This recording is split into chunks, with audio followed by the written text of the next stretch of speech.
Je vous représente quand même. Vous êtes généticienne, spécialiste de l'ARN, ancien directeur de recherche à l'INSERM, fondatrice de l'Institut Simplissima et également membre du comité éthique Île-de-France. S'il y a vraiment quelqu'un qui est intéressé par soigner par l'ARN, et surtout qui n'est pas réfractaire à utiliser l'ARN. Non, sinon je ferai autre chose. Hein.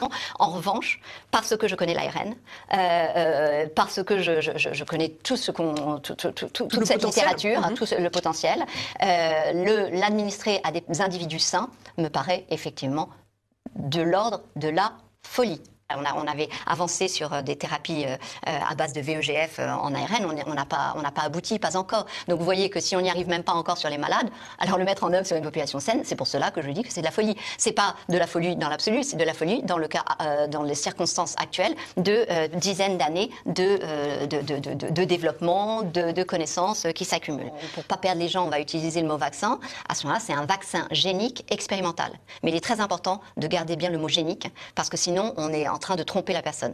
Le but étant de vous injecter une information génétique dans votre corps. Et ça doit être clair pour les gens. C'est-à-dire que, vous savez, on a fait des tomates OGM. La tomate OGM, j'injecte une information génétique dans la tomate. Je vais donc vous injecter une information génétique. Elle n'est pas de vous, elle n'est pas humaine, elle est d'un virus. Je vous demande donc de vous mettre à produire une protéine de virus. Nous sommes dans l'expérimentation la plus totale, puisqu'effectivement, nous ne connaissons pas, comme vous le dites, tous les effets qu'il pourrait y avoir alors à court, moyen et long terme d'une telle expérimentation. Alors, sur ce plan, justement, il y a quelque chose qui devrait nous rassurer, en tous les cas, c'est la pharmacovigilance. La pharmacovigilance que la France a mise en œuvre ? En théorie.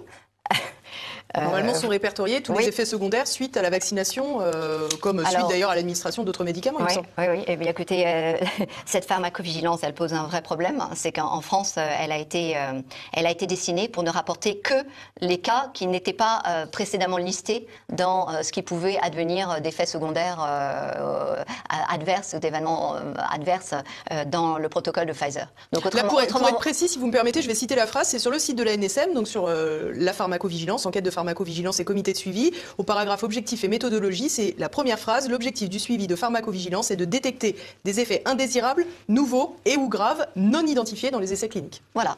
Donc la messe est dite, parce que je pense que quand même... Et le lien est en dessous, évidemment. Voilà, alors j'espère qu'ils ont mis du coup en place ce que je n'ai pas trouvé comme information, une dimension sur la pharmacocinétique qui n'était pas étudiée, sur la pharmacodynamique, sur les effets génotoxiques, donc toxiques sur votre génome, sur votre ADN, parce que tous ces aspects-là n'avaient pas été évalués dans le protocole. Mais ça, vous voyez, je ne sais pas. Mais globalement, quand même, on est bien d'accord que du coup, ils ont quand même restreint le champ alors ils pourront effectivement clamer haut et fort à la population française en disant notre pharmacovigilance n'a rien détecté. Oui, c'est sûr, elle n'a rien détecté parce qu'elle n'a pas détecté les 2,7% qui se retrouvent parfaitement incapables de travailler et d'avoir leur activité quotidienne. 2,7%, c'est quand même beaucoup. C'est dans l'essai Pfizer, c'est ce qui est rapporté dans l'essai Pfizer. Alors c'est le CDC qui a rapporté sur l'effet sur le vaccin Pfizer. 2,7%, c'est-à-dire beaucoup plus qu'un risque de la Covid, de se retrouver, je cite, incapable d'effectuer des activités quotidiennes normales, incapable de travailler. Sur une population, sur une nation qui déjà va pas bien au niveau de sa capacité de production, de travail, prendre un tel risque, c'est incroyable. Alors évidemment ça, vous n'en entendrez pas parler en France, c'est la bonne nouvelle, puisqu'ils sont déjà répertoriés. Donc voilà, ça... Alors il y a peut-être un petit détail qui va dans le sens de tout ce qu'on vient d'expliquer. J'ai reçu il y a quelques semaines Maître Divisio, l'avocat Didier Raoult notamment. Il nous expliquait avoir déposé une plainte parce qu'il considérait que administrer les vaccins aux personnes âgées de plus de 75 ans était les considérer comme des cobayes. Est-ce que vous partagez ce point de vue ? Ça c'est... Alors j'imagine que oui, parce on le retrouve même dans les rapports de l'Assemblée nationale qui vous expriment très clairement que l'efficacité du vaccin Pfizer n'a pas été évaluée dans la population des plus de 75 ans. Donc à partir de là, tout vaccin administré à un sujet de plus de 75 ans, effectivement, on est dans du cobaye, ni plus ni moins, puisqu'on ne sait même pas quelle pourrait être l'efficacité. Alors des collègues vont pouvoir s'époumoner en disant mais on imagine que, on peut inférer que, mais enfin les imaginations et les estimations, ça me semble problématique, surtout sur des sociétés qui ne sont pas des enfants de cœur.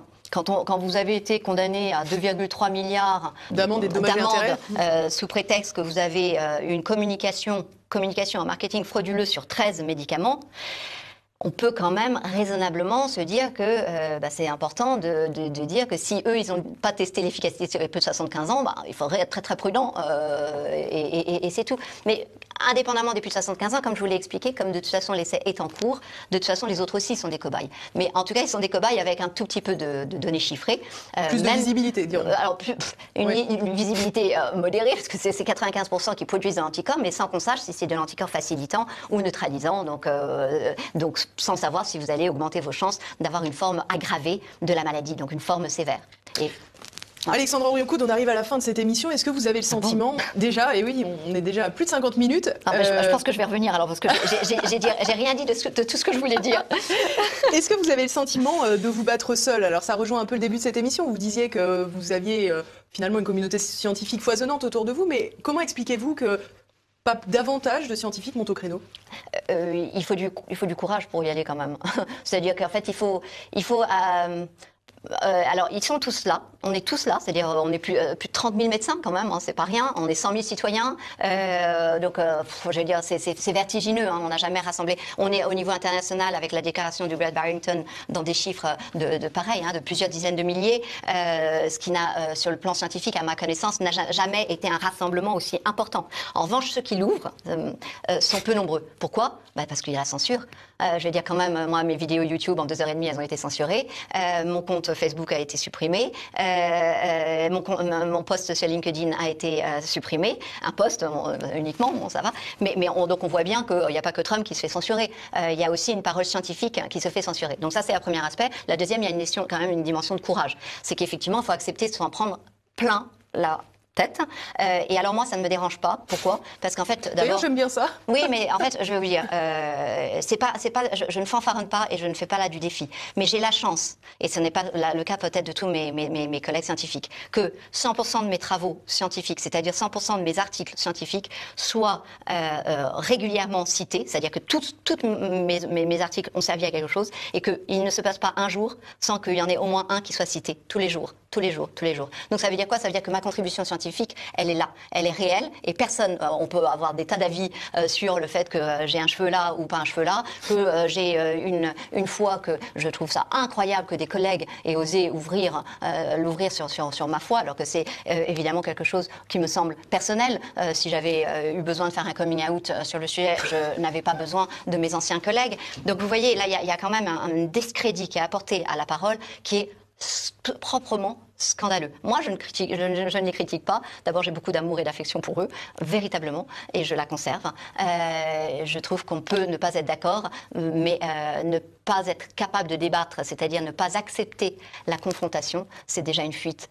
C'est que déjà vous vous sentez faible. L'autre aspect, c'est qu'on nous a collé on me colle des étiquettes. Alors c'est ce mot que je ne refuse de prononcer. Alors, ça peut être anti-vaccin, ça peut être. Mais voyez, on vous colle une étiquette pour vous neutraliser. Eh bien, ce n'est pas une façon de faire, parce que moi, je vous dis, en tout cas, au niveau scientifique, mes travaux servent et continueront à servir, j'espère, de longues années. Donc voilà, j'alerte quand même sur le problème de la loi de bioéthique qui est quand même très, très, très, très grave, parce que les parlementaires et les sénateurs, les parlementaires ne sont pas informés, ont ce même narratif, et donc il faut impérativement qu'ils se renseignent. J'ai eu la chance d'être auditionnée par la commission des affaires sociales du Sénat, et effectivement ils découvraient beaucoup de choses, parce qu'à force que personne ne parle et personne ne dise que, par exemple, grande découverte, et je vous fais ce dernier cadeau, qui est que lorsque vous respirez, vous avez une concentration alors c'est une étude, ça mérite d'être conforté dans la suite, mais quand même c'est suffisamment intéressant.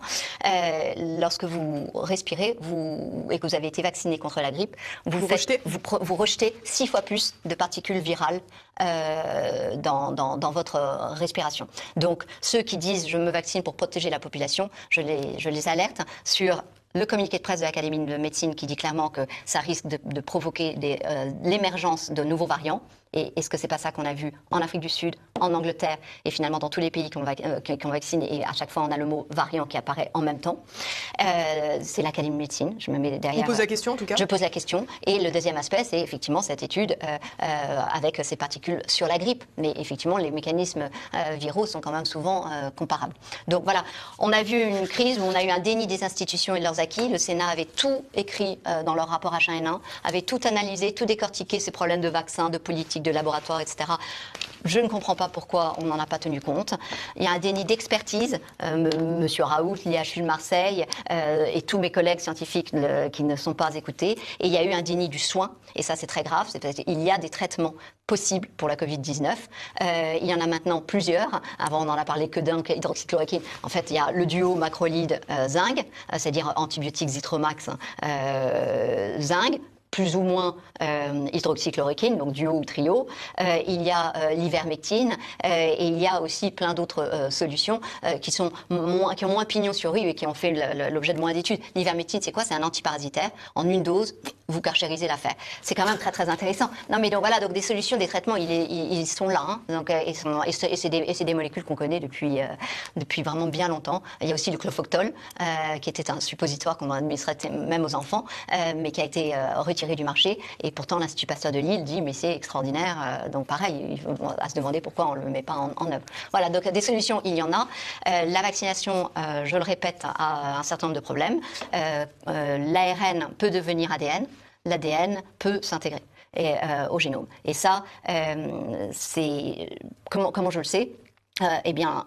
Comment je sais que Pfizer sait qu'il y a un risque? C'est qu'ils ont traité les patients HIV à part. Qu'est-ce qu'ont les patients HIV? Ils sont immunodéprimés, vous allez me dire. Oui, ils sont aussi porteurs d'un rétrovirus qui donne la reverse transcriptase. Et cette reverse transcriptase, elle est capable de transformer l'ARN en ADN et donc avoir un risque d'intégration. Donc on nous explique que c'est impossible, hein, que ce renversement. On nous explique. Et alors là, j'étais stupéfaite parce que des anciens collègues de l'Institut Imagine de Necker répondent dans le même interview de France Info. Ils disent voilà, c'est pas possible, mais ils parlent quand même des patients HIV, c'est-à-dire qu'ils savent que certaines personnes peuvent avoir du virus. Et alors, ce qu'ils ne savent peut-être pas, c'est qu'on peut aussi avoir des virus qui ne sont pas des HIV, qui sont des virus silencieux, des spumavirus, et qui peuvent vous donner la reverse transcriptase. Mais qu'est-ce que j'en sais, moi, si vous avez le spumavirus? Je ne sais pas, parce qu'il est silencieux, il ne donne pas de symptômes. Donc on ne sait pas.